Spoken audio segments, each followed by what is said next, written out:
Third-degree burns na epekto ng isinaboy na muriatic acid ang tinamo ng 22 fourth class o freshman cadet ng Philippine National Police Academy o PNPA na biktima ng hazing. Ang may gawa umano ng torture, 3 third class o sophomore cadet.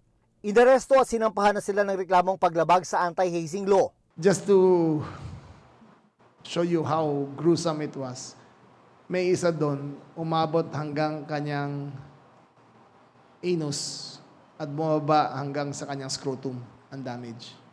Ganon kasama ang ginawa nila.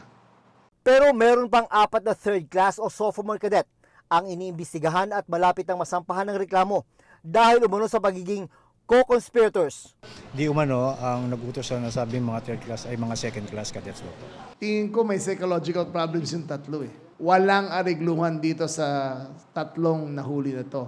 I will make sure to the full extent of my capacity na yung tatlo ay will be charged doon sa anti-hazing law. Dahil sa command responsibility at lapse sa paghawak ng kaso, sabi ng PNP, tiyak na magkakaroon ng tanggalan sa pwesto sa Police Academy. April 3 nangyari ang hazing, pero tumagal pa raw ng 4 na araw bago naibigay sa PNP leadership ang buong report ng insidente. Siyam na PNP official ang inaprubahan ni PNP Chief Jose Melencio Nartates Jr. na isa ilalim sa pre-charge investigation. Kabilang ang director nito na si Major General Andre Dizon. So, as an effect, there will be a reshuffle or movement for the PNP organization, lalo-lalo na ang nandun ay 2-star.